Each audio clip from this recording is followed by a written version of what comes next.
Google மேப்களுக்கு பதிலாக தானே தயாரித்த மேப்களை ஓலா நிறுவனம் பயன்படுத்தியதைத் தொடர்ந்து கூகுள் நிறுவனம் தற்போது புதிய அம்சங்களை அறிமுகம் செய்துள்ளது. கூகுள் மேப்ஸ் மற்றும் உள்நாட்டு ஓலா மேப்ஸ் ஆகிய இரண்டும் வாகன ஓட்டிகளுக்கு மிகவும் உதவியாக உள்ளன.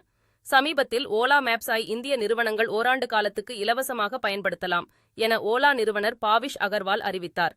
இந்த அறிவிப்பு வெளியான சில வாரங்களில் கூகுள் மேப்ஸ் பயன்பாட்டுக்கான கட்டணம் ஆகஸ்ட் 1ஆம் தேதியிலிருந்து 70% குறைக்கப்படும் என கூகுள் நிறுவனம் அறிவித்துள்ளது.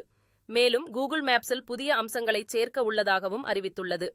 4 சக்கர வாகன ஓட்டிகள் குறுகலான மற்றும் போக்குவரத்து நெரிசல் மிக்க சாலைகளை தவிர்த்து அகலமான பாதையில் செல்வதற்கு வழிகாட்ட AI தொழில்நுட்பத்துடன் கூடிய புதிய அம்சத்தை சேர்த்துள்ளது. மேலும் எதிர்வரும் ஃப்ளைஓவர்களை அடையாளம் காட்டி முன்கூட்டியே வாகன ஓட்டிகளை தயார் செய்யும் கால் அவுட் ஃப்ளைஓவர்ஸ் போன்ற அம்சத்தையும் இதில் செய்துள்ளது. ஹைதராபாத், பெங்களூரு, சென்னை, கோவை, இந்தூர், போபால், புவனேஸ்வர் மற்றும் குவஹாட்டி ஆகிய 8 நகரங்களில் இந்த புதிய அம்சங்கள் ஆண்ட்ராய்டு செல்போன்களில் பயன்படுத்தும் வகையில் அறிமுகம் செய்யப்படுகிறது.